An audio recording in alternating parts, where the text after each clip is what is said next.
Bismillahirrahmanirrahim.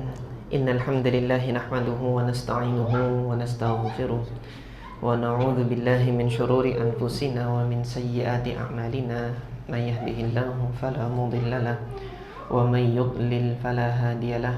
Wa asyhadu an la ilaha illallah wahdahu la syarika lah wa asyhadu anna Muhammadan 'abduhu wa rasuluh. Allahumma shalli wa sallim wa barik ala nabiyyina Muhammad wa ala alihi wa ashabihi wa man ihtada bihadihi wastanna bisunnatihi ila yaumiddin, amma ba'd. Alhamdulillah, jamaah salat maghrib yang dimuliakan oleh Allah Subhanahu wa taala. Adek tenang dulu deh ya. Main pesawat kan di sana. Jamaah yang dimuliakan oleh Allah Subhanahu wa taala, insyaallah di malam hari ini kajian sirah nabawiyah kita akan memasuki pembahasan yang terakhir mungkin, yaitu pembahasan mengenai menjelangnya wafatnya Nabi Shallallahu Alaihi Wasallam sampai kemudian nanti Nabi Shallallahu Alaihi Wasallam wafat. Setelah kemarin telah kita sampaikan ekspedisi terakhir atau pasukan terakhir yang dikirim oleh Nabi Shallallahu Alaihi Wasallam, yaitu pasukannya Usamah ibn Zaid radhiyallahu taala anhu, yang dikirim oleh Nabi Shallallahu Alaihi Wasallam untuk memberikan efek jera, shock terapi kepada Imperium Romawi yang masih memberikan gangguan bagi bangsa Arab yang sudah masuk Islam yang berada di wilayah perbatasan.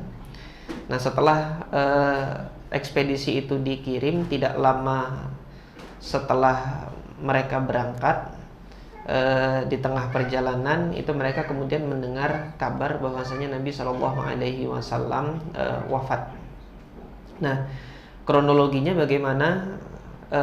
Mulai beliau itu sakit sampai kemudian beliau wafat. Berikut ini Syekh Shafiyur Rahman Al-Mubarakfuri memberikan ulasannya. Tala'i'ut Tawdi'. Ini judulnya disebutkan oleh Syekh Shafiyur Rahman, Tala'i'ut Tawdi'. Tawdi' itu berpisah, memisahkan. Tala'i' yaitu tanda-tanda bahwasanya Nabi Shallallahu Alaihi Wasallam itu akan meninggalkan kaum muslimin. Beliau Syekh Shafiyur Rahman Al-Mubarakfuri rahimahullah mengatakan, lamma takamalatid dakwah, ketika dakwah itu sudah sempurna, wa saytara al-islamu ala al-mauqif, dan Islam itu sudah menguasai medan.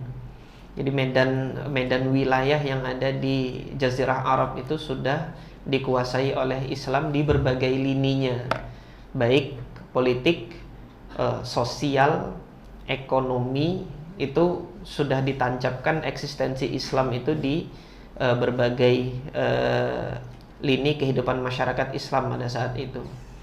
Maka akhadat tala'i'ut tawdi' lil hayati wal ahya'i tatlu'u min masyairihi sallallahu alaihi wasallam. Maka nampaklah tanda-tanda bahwasanya Nabi sallallahu alaihi wasallam itu akan meninggalkan kehidupan dunia ini. Muncul dari ciri-ciri tanda-tanda yang ada pada Nabi Shallallahu Alaihi Wasallam. Wa tattadihu bi ibaratihi wa af'alihi. Itu semua nampak jelas dari ibarah, ucapan-ucapan beliau, dan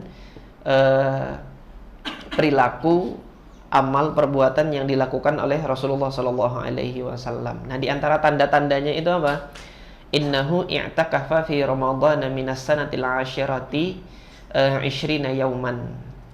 Di Ramadan tahun ke-10 Hijriah, Rasulullah itu i'tikafnya 20 malam. 2 kali lebih daripada yang biasanya beliau lakukan.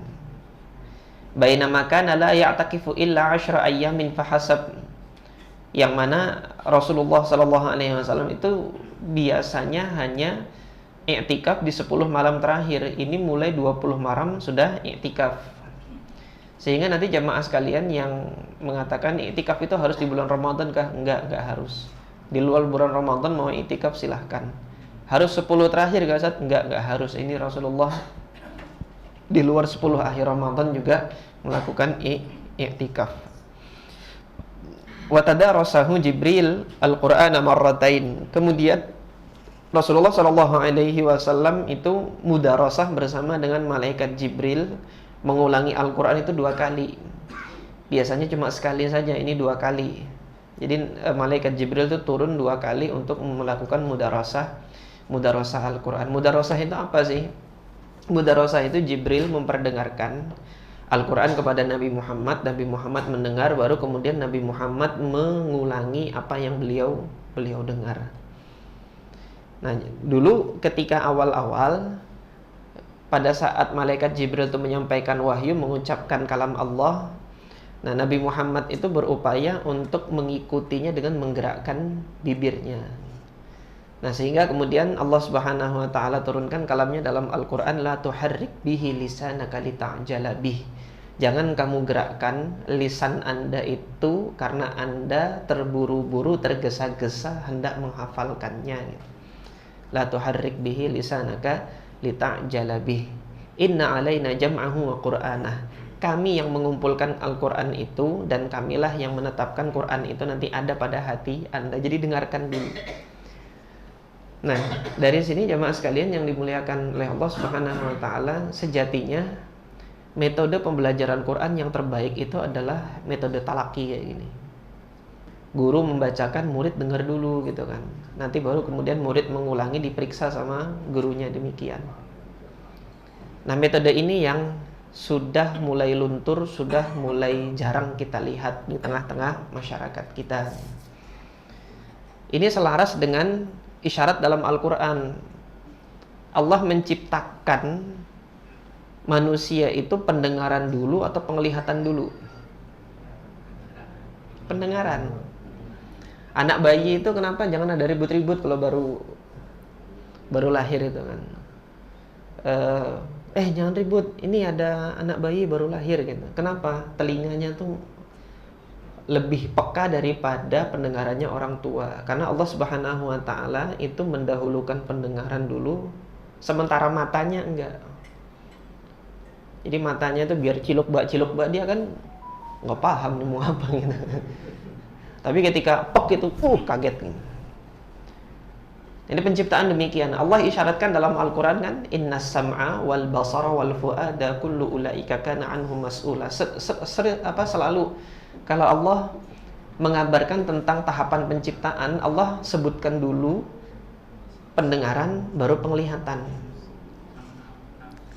Ketika mengabarkan asma Allah al-husna, sami'un basir gitu kan, sami' dulu baru basir. Sami' mendengar dulu baru basir, melihat. Saya belum dapat dalam Al-Quran basirus sami' gitu. Yang penglihatan dulu baru kemudian pendengaran yang Allah sebutkan. Ini semuanya adalah isyarat dari Allah Subhanahu wa taala bahwasanya yang dikedepankan dalam penciptaan itu sami'un basir. Nah, demikian pula ketika belajar Al-Qur'an itu hendaknya pendengaran dahulu, baru kemudian visual, melihat. Nah, hari ini waliyadzubillah, anak-anak kita gitu kan diperdengarkan apa waktu kecil gitu kan. Tidak diperdengarkan Al-Quran, malah diperdengarkan apa? Lagu-lagu yang mengajak kepada syahwat, waliyadzubillah. Lagu-lagu yang menyatakan putus cinta gitu. Baru kecil udah diajarkan lagu-lagu yang begitu gitu loh anunya. Nah, diajarkan lagu-lagu yang seperti itu gitu kan. Nah, yang demikian ini ya tentunya masa emas anak-anak kita untuk mendengar yang seharusnya itu baik itu hilang gitu.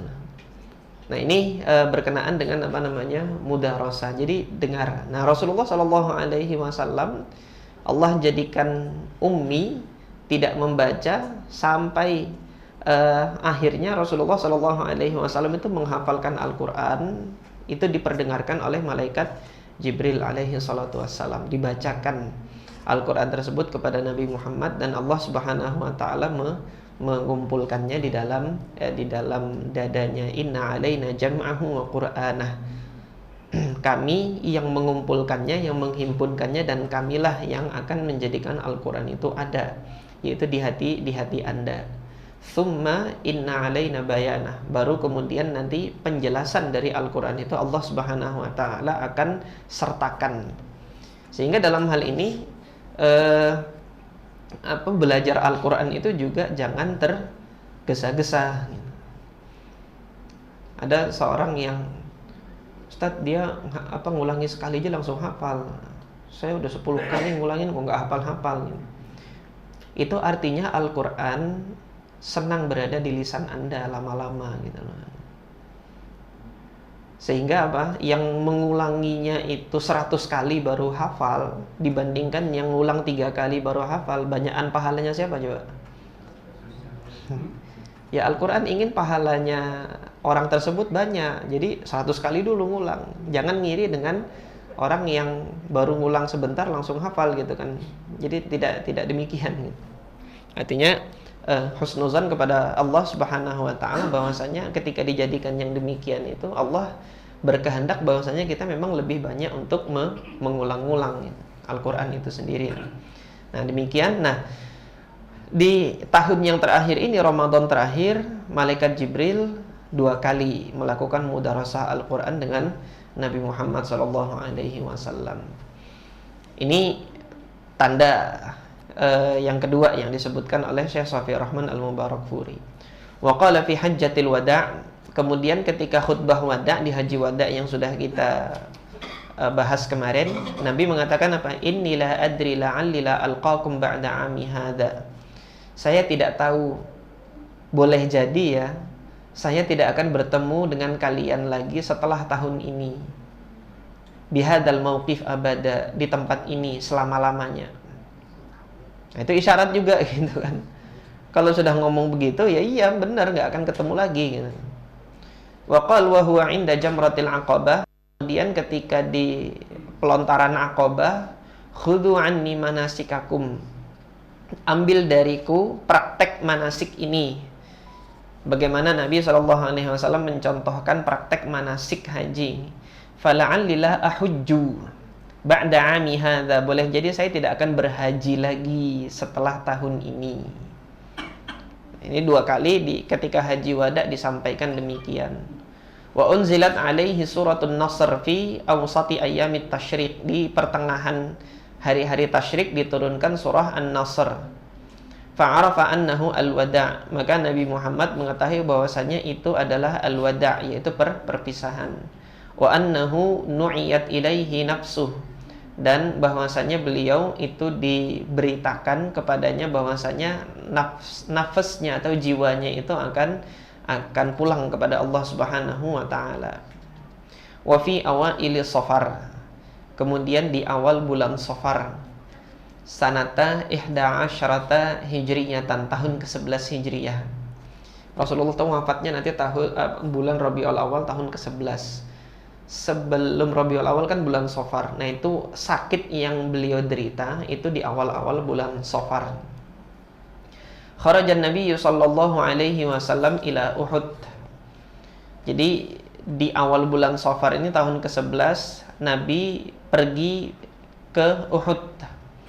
Fasalla ala syuhada'i, Rasulullah mendoakan para syuhada yang ada di Uhud.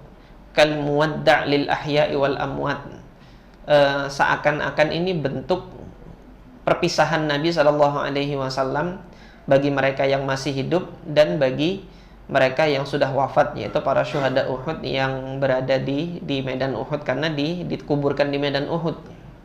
Tsumman sarafa ilal mimbar, kemudian Nabi SAW setelah dari Uhud ini menuju ke masjidnya dan beliau naik ke atas mimbarnya. Faqal inni faratukum wa inni syahidun alaikum wa inni wallahi la anzuru ila haudi al-an. Aku sungguh menjadi saksi bagi kalian, dan sungguh aku melihat telagaku. Saat ini aku sudah melihat telagaku. Haud itu telaga, nanti masing-masing dari kita itu akan berkumpul di telaganya Rasulullah SAW, yang digambarkan dalam hadis-hadis yang sahih bahwasanya telaganya Rasulullah itu panjangnya itu dari Yaman hingga Syam, luas.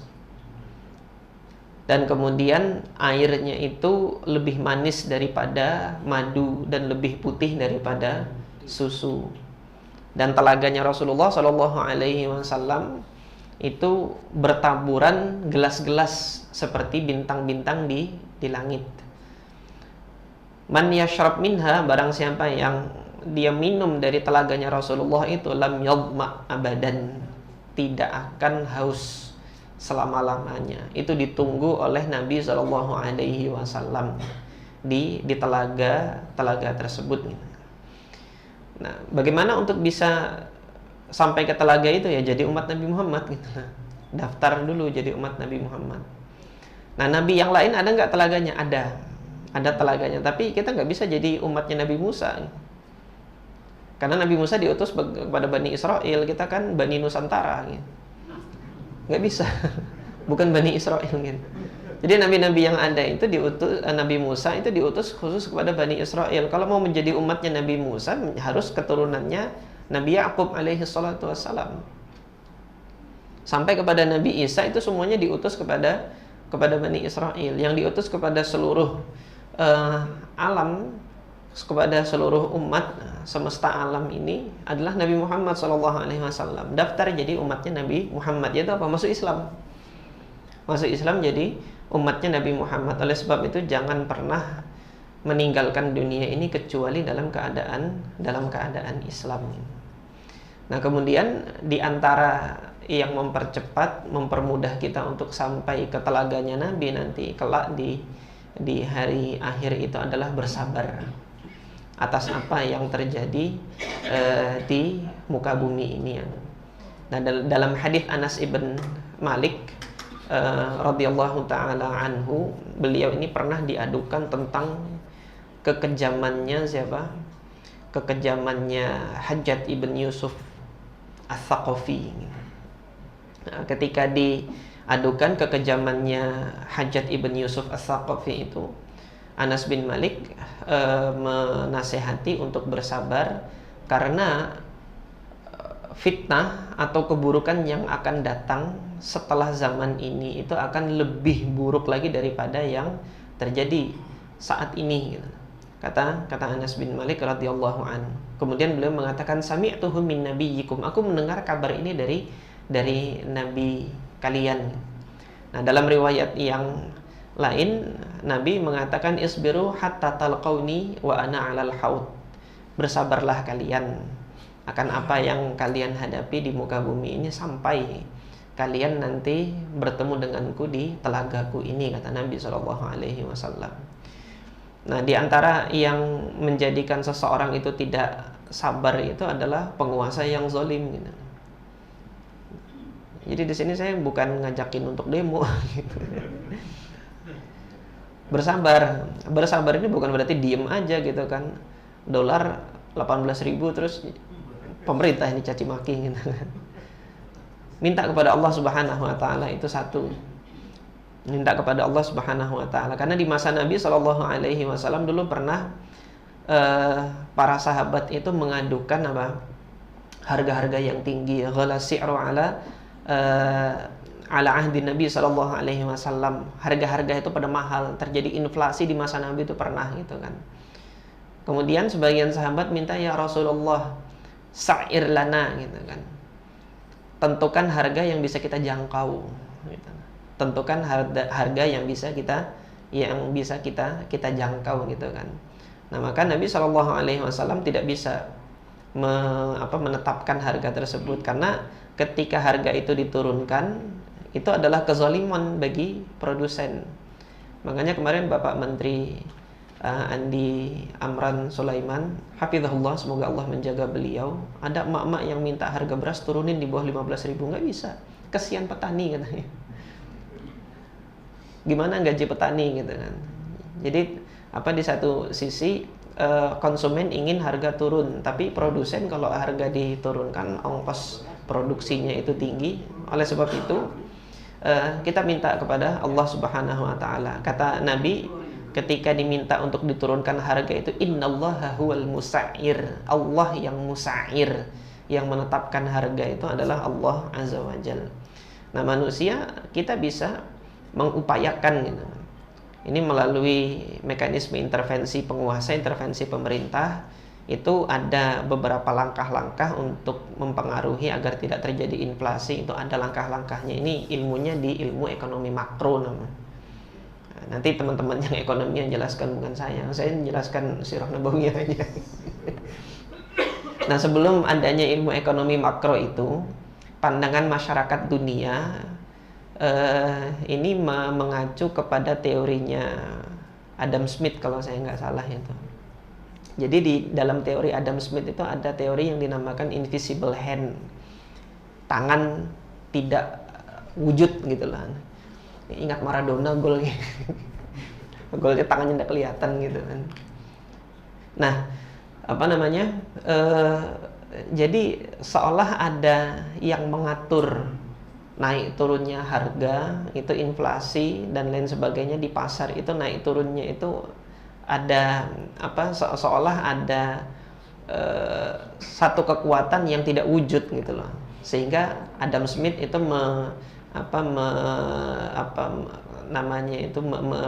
menawarkan teorinya itu, ini teori invisible hand itu dulu gitu kan. Baru kemudian ketika dikaji lebih lanjut, ternyata intervensi terhadap pasar itu bisa dilakukan untuk mempengaruhi harga yang ada di pasar. Nah, jadi jemaah sekalian yang dimuliakan oleh Allah Subhanahu wa taala, dari sisi pandang Islam ya, saya sampaikan dari sisi pandang Islam, duit itu apa namanya itu, harta sunnahnya itu dibelanjakan, bukan disimpan. Jadi kalau ada duit, ketika disimpan itu semakin bokeh. Yang ngomong Nabi gitu loh. Jadi suatu ketika Sayyidah Asma binti Abi Bakar radhiyallahu taala anhu, beliau tanya kepada Nabi Muhammad itu kan, suamiku ini Zubair, penghasilannya itu hanya mengandalkan pembagian khumus. Pembagian khumus itu pembagian 1/5 dari harta rampasan perang gitu kan. Artinya tidak ada penghasilan tetap gitu loh suaminya. Sehingga kalau ada dapat bagian penghasilan, maka apa, bisa membelanjakan. Kalau tidak ada ya kemudian mereka hidup sederhana gitu kan, dengan apa adanya gitu. Yang ditanya oleh Asma, apakah kita masih harus bersedekah gitu? Apakah kita masih harus bersedekah dengan kondisi ekonomi keluarga kami yang begini gitu loh. Nah, maka kata Rasulullah, "Fala tukifatuka alaiki." Jangan kamu letakkan wika. Wika itu penutup, kalau di masa Nabi namanya bukan botol. Jadi tempat minum itu ada yang dibuat dari apa namanya, kulit tumbler. Dia terbuat dari kulit kambing gitu kan. Ya kalau apa namanya, pernah lihat film pendekar mabuk itu kan, ada yang kayak bulat begini terus kemudian disumbat. Nah, itu orang dulu seperti itu. Nah, jadi latuki itu jangan engkau letakkan sumbat botolnya itu di tempat minummu itu gitu. Fatuka alaiki, sehingga nanti apa, kucuran air dari langit itu, kucuran rezeki dari langit itu juga akan disumbat gitu.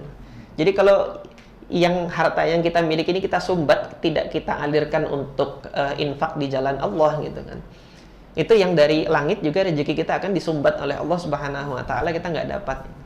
Nah, dari sini memang harta ini apa namanya itu, nalurinya harta, nalurinya duit itu memang untuk dibelanjakan, sehingga apa namanya terjadi perputaran itu. Nah, maka yang demikian ini jamaah sekalian yang dimuliakan oleh Allah Subhanahu wa taala, ketika terjadi kenaikan harga ini biasanya orang nanti dulu nih dijaga duitnya, nanti siapa tahu ini, justru kemudian tidak akan mengalir, tapi tetap belanjakan itu, tapi belanjakan untuk Yang di jalan Allah yang sekiranya itu diridhoi oleh Allah Subhanahu wa taala belanjanya itu. Jadi demikian, ini dari sudut pandang Islam seperti ini. Nanti teori-teori ekonomi yang lain yang konvensional itu mungkin pakarnya yang bisa menyampaikan. Nah, kita lanjut. Ini tadi tanda yang disebutkan oleh Nabi Shallallahu Alaihi Wasallam bahwasanya beliau telah melihat haud atau telaganya Rasulullah Shallallahu Alaihi Wasallam, dan para nabi itu juga ada telaganya masing-masing bersama dengan umatnya masing-masing. Dalam hadis yang lain Nabi Shallallahu Alaihi Wasallam pernah mengabarkan ada nabi yang bersamanya itu pengikut beberapa orang, rohtun atau ruhaitun. Beberapa orang, rohtun itu jumlahnya itu sekitar 3-9 orang, nggak nyampe 10, itu rohtun. Kemudian ada nabi yang bersamanya itu pengikutnya ithnan atau thalas, 2 atau 3 saja pengikutnya. Dan bahkan ada nabi yang nggak ada pengikutnya. Nah, beliau dakwah nggak ada pengikutnya. Nah, jadi jemaah sekalian yang dimuliakan oleh Allah Subhanahu wa taala, pelajaran lagi di sini ya tentang haud, masih haud nih. Keberhasilan dakwah itu apakah banyaknya jamaah? Tidak. Kalau banyaknya jamaah itu patokan keberhasilan dakwah, berarti ini nabi-nabi yang enggak punya pengikut itu gagal dong dakwahnya. Enggak, dakwah mereka sukses. Jadi keberhasilan dakwah itu patokannya apa? Istiqomah. Lanjut terus gitu. Gas terus, enggak usah direm gitu. Sampai kapan? Wafat. Jadi istiqomah itu adalah sadar bahwasanya dakwah itu sukses. Ketika seseorang mungkin dakwah, wah sudah banyak nih pengikutnya, sudah banyak jamaahnya, kemudian berhenti nggak mau dakwah, itu gagal dakwahnya. Padahal masih dikasih hidup sama Allah Subhanahu wa taala. Jadi jamaah sekalian yang dimuliakan oleh Allah, banyaknya jamaah atau pengikut ini kan yang kita lihat dari nabi-nabi yang terdahulu itu bukan pertanda atau standar bahwasanya dakwah itu sukses. Kemudian Nabi mengatakan apa lagi di sini? Wa inni u'titu mafatiha khazainil ardi. Aku diberikan kunci-kunci perbendaharaan dunia. Artinya setelah Nabi ini wafat nanti akan dibuka perbendaharaannya Persia, akan dibuka perbendaharaannya Romawi, dan itu semua nanti akan menjadi milik kaum muslimin semuanya. Au mafatihal ardi wa inni wallahi khafu an tusyriku ba'di. Yang saya khawatirkan, saya nggak khawatir lagi kalian akan menyekutukan Allah sepeninggalku nanti. Karena kemarin sudah kita baca hadisnya kan dari riwayat Imam Muslim pada saat Fathah, apa Nabi mengatakan inna syaitan qad ayisa an ya'budahu al-musalluna fi jaziratil Arab. Setan itu sudah putus asa ngajak orang untuk menyembah mereka di jazirah Arab. Artinya apa? Kesyirikan itu sudah Allah takdirkan tidak akan kembali lagi ke jazirah Arab. Penyembahan berhala itu tidak akan kembali lagi sampai hari kiamat nanti. Sehingga Nabi mengatakan di sini apa? Bukan ini yang aku takutkan gitu kan. Anda kembali lagi menyekutukan menyekutukan Allah dengan menyembah berhala sepeninggalku, bukan itu. Tapi yang aku takut apa? Walakinni akhafu alaikum an tanafasu fiha. Yang saya khawatirkan kalian nanti akan berlomba-lomba berebut fiha, dunia tadi. Yang dunia tadi dibukakan oleh Allah Subhanahu wa taala, nanti berebut untuk ini punyaku, ini punyaku, ini punyaku. Ini bagianku, ini bagianku. Kalian berebut di situ. Ada Mario Bros. Nah, ini yang dikhawatirkan oleh Nabi SAW ketika dunia itu dibentangkan. Ini yang menjadikan Abdurrahman bin Auf itu nangis. Hadisnya pernah saya sampaikan nggak di sini dulu? Ada yang pernah dan masih ingat. Yang lainnya mungkin belum pernah dengar. Dulu kalau nggak salah saya menyampaikannya ketika salat tarawih di sini kan. Pada saat salat tarawih. Jadi jamaah yang dulu mungkin pernah ikut salat tarawih di sini pernah mendengar hadis ini. Jadi Abdurrahman bin Auf, beliau dihadiahkan bapak-bapak yang iya bapak-bapak yang diskusi di volumenya dikecilkan. Bisik-bisik aja kalau mau Pak. Artinya suaranya saingan sama suara saya. Kalah mic-nya nih. Ya. Sampai mana tadi nih? Sampai Abdurrahman bin Auf. Beliau dihadiahi hidangan makan ketika hendak berbuka puasa. Ketika beliau hendak menyantap hidangan tersebut, apa yang terjadi pada saat itu? Beliau teringat Sayyiduna Mus'ab ibn Umair radhiyallahu taala anhu al-Abdari yang beliau wafat di pertempuran Uhud. Kata Abdurrahman bin Auf, qutila Mus'ab wa huwa khairun minni. Mus'ab itu terbunuh syahid di medan pertempuran Uhud, padahal Mus'ab itu lebih baik daripada diriku. Jadi pada saat beliau dimakamkan itu kuffina fi burdatin. Beliau itu dikafankan dengan sehelai kain burdah. Jadi antum ketika melihat penyelenggaraan jenazah itu berapa lembar kain kafannya, berapa helai? 3 ya. Nah, Sayyidina Mus'ab itu selembar saja. Kuffina fi burdatin au bi burdatin. In ghuttiya ra'suhu bada rijlah. Yang mana selembar kain burdah ini kalau ditutupkan untuk menutupi kepalanya, kakinya kelihatan. Wa in ghuttiya rijlahu bada ra'suhu. Tapi kalau ditarik untuk nutup kakinya, kepalanya kelihatan.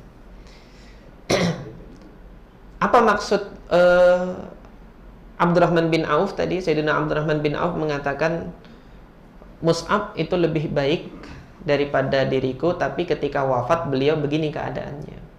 Artinya orang yang dipandang oleh Sayyidina Abdurrahman bin Auf ini sebagai orang soleh, wafatnya itu dijauhkan dari dunia. Saking jauhnya dari dunia itu apa? Kain kafannya saja tidak cukup untuk membungkus dirinya. Kemudian Sayyidina Abdurrahman bin Auf mengatakan summa busita lana minad dunya ma busit. Kemudian dunia ini dihamparkan bagi kita. Ini yang disampaikan oleh Nabi setelah pulang dari Uhud tadi ini di sini. Ini beliau belum sakit ya, tapi beliau mengkhawatirkan ketika dunia itu dihamparkan bagi kalian. Nah, jelas Abdurrahman bin Auf melihat itu dunia sudah dihamparkan. Summa busita lana minad dunya ma busit. Dunia sudah dihamparkan bagi kita.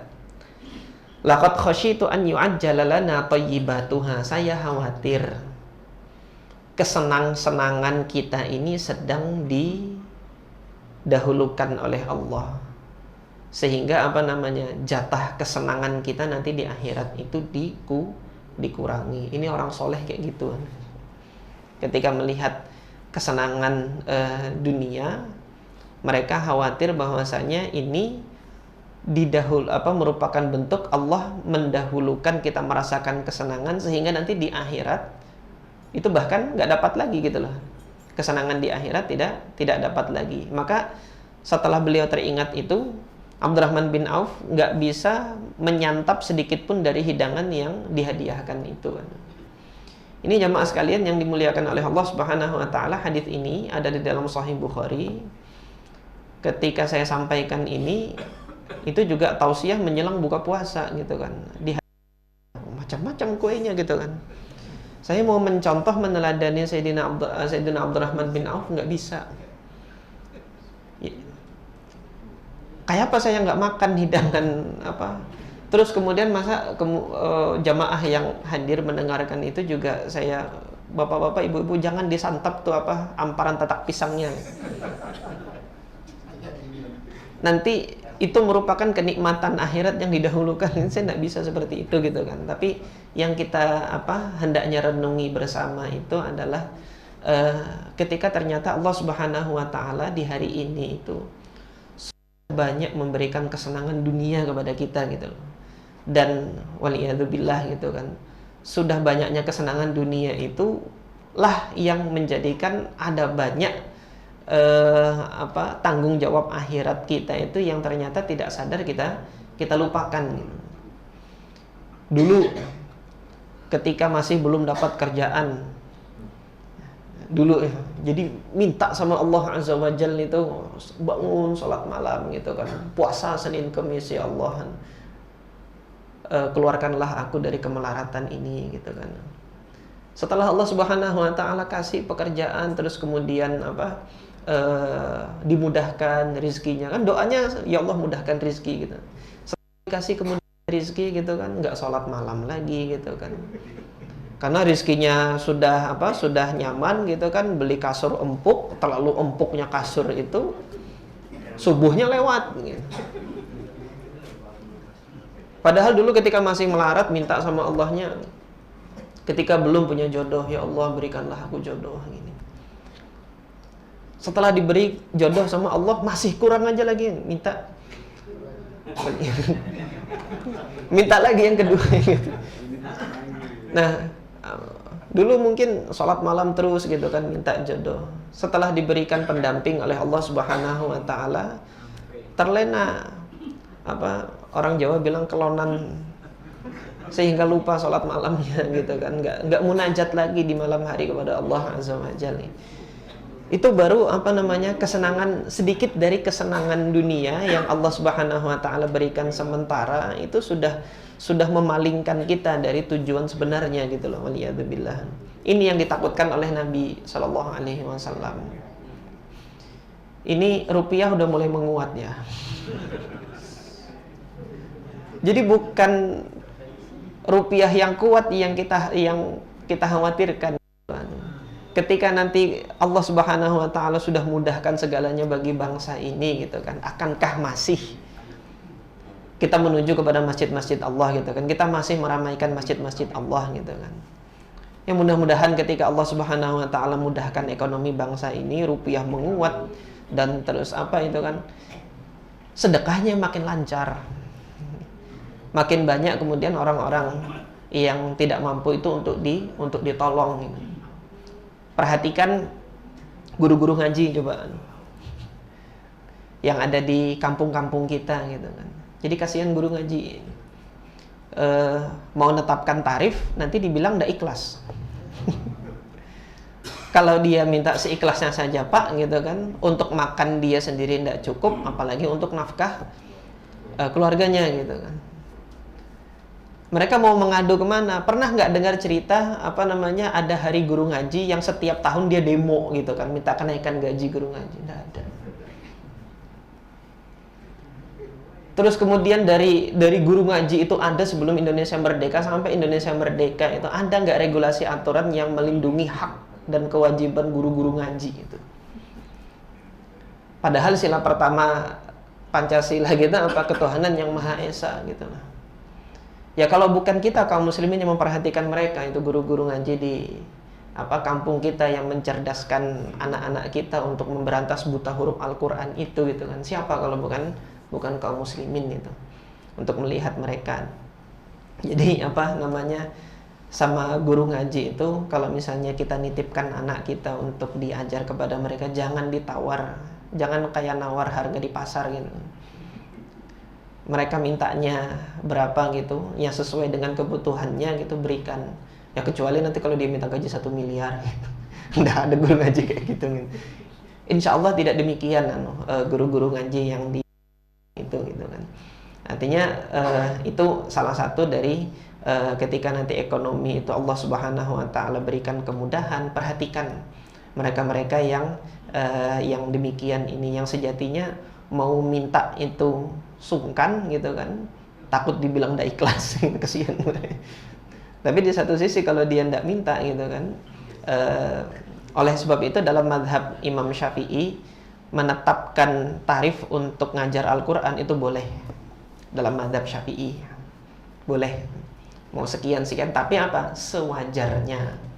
Wajar nggak kalau dia minta harga segitu untuk keperluan nafkah dirinya dan keluarganya, wajar atau tidak? Kalau dikira wajar, sekira wajar. Nah, sekarang kewajarannya itu kan bisa dilihat dari apa? Ada upah minimum regional. Nah, guru ngaji itu upah mereka tuh di bawah UMR atau di atas UMR? Nanti jawab sendirian. Kita kembali ke kemudian Sallallahu Alaihi Wasallam kharaja lailatan, di suatu malam Nabi Sallallahu Alaihi Wasallam keluar fi muntasafiha, tengah-tengah malam, ila al-Baqi', menuju ke Baqi'. Tadi syuhada Uhud, sekarang ke Baqi'. Baqi' ini komplek pekuburan di Madinah. Fastaghfara lahum, memintakan ampun bagi mereka. Kalau sudah Isya kasih tahu ya. Sudahkah? Oh belum. Dikit lagi. Waqal, Nabi sallallahu alaihi wasallam mengatakan, assalamualaikum ya ahlal maqabir. Keselamatan bagi kalian wahai penghuni kubur. Liyahnilakum ma asbahtum fihi bima asbahan nasu fihi. Uqbilatil fitan kaqita'il laili al-mudlim yattabi'u akhiruha awwalaha wal akhiratu syarrun minal ula. Nabi Shallallahu Alaihi Wasallam mengabarkan di sini bahwasanya ada fitnah yang nanti setelah ini jadi seperti penggalan malam yang gelap gulita, yang akhirnya itu mengikuti awalnya, dan yang akhir ini akan lebih buruk daripada yang awal. Ini fitnah akhir zaman. Fitnah akhir zaman nanti terjadi lebih buruk daripada yang awal. Hari ini udah terjadi. Kalau dulu orang-orang itu mendatangi tempat maksiat dengan kaki tangannya, hari ini maksiat yang datang ke rumahnya lewat internet. Datang dia anunya. Dulu kalau mau ikut majelis gibah itu di tempat-tempat tertentu sambil nyeruput kopi gitu kan, baru gibahin orang. Sekarang gibahin orang ketik-ketik aja gitu kan. Jadi netizen. Nah, ikut kemudian menceritakan keburukan orang, bergibah rianya di situ. Semakin mudah. Dulu mau judi waliyadzubillah itu, datangnya ke tempat judi gitu kan. Malu-malu, tutup-tutup. Sekarang tinggal pencet gitu kan, judi online gitu. Jadi maksiat itu lah yang datang ke kita. Maka hari ini itu lebih buruk daripada yang sebelumnya. Nah, ini yang Nabi Shallallahu Alaihi Wasallam sampaikan. Nah, ini di malam hari ini, di hadis yang lain, di riwayat Imam Muslim ya, ketika Nabi Shallallahu Alaihi Wasallam keluar ke Baqi ini diikuti oleh ibunda Aisyah radhiyallahu anha. Mungkin sudah pernah saya sampaikan di sini atau di tempat yang lainnya. Jadi ibunda Aisyah ini ketika Nabi itu pergi keluar, yang ada di dalam benaknya apa? Ini mau ke tempat istrinya yang mana nih? Gitu. Diikuti sama ibunda Aisyah radhiyallahu taala anha. Mungkin ini penutup ya, setelah ini kita azan Isya. Nah, ketika Nabi itu diikuti, ternyata Nabi Muhammad ke Baqi berdoa. Ini mendoakan ahlal Baqi ini. Nah, ketika setelah mendoakan ahlal Baqi, Rasulullah berbalik. Ibunda Aisyah takut ketahuan. Wah, nanti ini ketahuan nih. Akhirnya segeralah lari, segera kabur. Nah, loloslah dari kejaran Nabi Muhammad, karena Nabi Muhammad nggak ngejar kan gitu kan.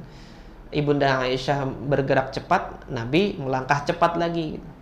Tapi kemudian lebih dahulu masuk rumah sehingga Nabi tidak tahu. Tapi ketika Nabi masuk ke dalam rumah, didapati Ibunda Aisyah ngos-ngosan. Oh, berarti tadi yang lari di kegelapan itu Anda gitu ya. Nah, disitulah baru kemudian Nabi Muhammad menekan tangannya ini. Falahadanilah, dan itu dalam Sahih Muslim itu disebutkan demikian, ditekan. Falahadanilah dan auja'atni fi sadri, membuatku sakit di di bagian dadaku ini gitu. Nah, baru setelah itu ibunda Aisyah tanya gitu kan, Rasulullah mengabarkan Jibril tadi datang gitu loh, dari luar memanggilku. Jibril nggak masuk, kenapa? Karena engkau telah meletakkan pakaian Anda gitu kan. Malaikat itu tidak datang kepada seorang muslim yang dia sedang berdua dengan istrinya gitu. Maka manggilnya dari luar, menyampaikan bahwasanya Allah memerintahkanku untuk mendoakan ahli baqi. Di situ Ibunda Aisyah tanya, apa yang harus saya lakukan kalau saya nanti mengunjungi kuburan gitu kan, berziarah ke kuburan. Nah, ini tadi doanya yang dibaca oleh Nabi. Assalamualaikum ya ahlal maqabir, dalam redaksi lain ya ahlad diyar gitu. Nah, yang demikian ini menjadi dalil bagi pendapat para ulama bahwasanya ziarah kubur itu boleh bagi wanita. Dulu memang pernah dilarang. Nah, di akhirnya ini karena Nabi di akhir ini kan, bagi wanita pun boleh ziarah kubur. Kalau nggak boleh, Nabi nggak mengajarkan doa ini kepada Aisyah.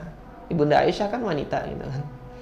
Jadi ketika tanya apa yang seharusnya saya ucapkan, ucapkan ini, quli, katakan ini, kata Nabi. Sehingga ini adalah dalil bahwasanya kaum wanita itu untuk ziarah kubur silahkan boleh. Dulu kenapa nggak boleh? Karena dulu adat jahiliyah, wanita itu kalau ziarah kubur meronta-ronta gitu. Jadi teriak-teriak, pukul-pukul pipi ini.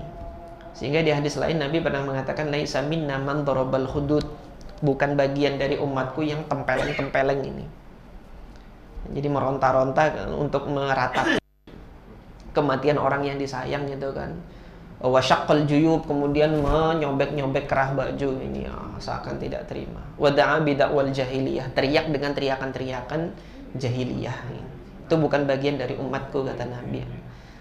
Islam mustaqir gitu kan, diketahui bahwasanya apa yang terjadi itu adalah karena takdir Allah Azza wa Jalla gitu kan, sudah stabil seperti itu, maka silahkan wanita untuk menziarahi kubur itu, karena kemungkinan besarnya wanita yang beriman itu tidak akan meratap dan meronta-ronta seperti itu gitu. Maka diperbolehkan di akhirnya. Demikian yang berkenaan dengan kejadian menjelang wafatnya Nabi ini. Insya Allah kita lanjutkan kembali di pekan yang akan datang. Mudah-mudahan Allah Subhanahu wa Ta'ala meridhai dan menjadikan apa yang kita lakukan ini sebagai pemberat timbangan amal soleh kita nanti di akhirat.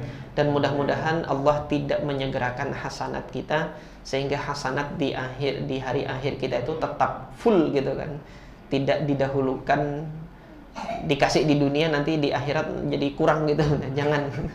Mudah-mudahan nanti difullkan di akhirat nanti. Demikian, wassallallahu ala nabiyina Muhammad wa ala alihi wa ashabihi ajma'in. Assalamualaikum warahmatullahi wabarakatuh.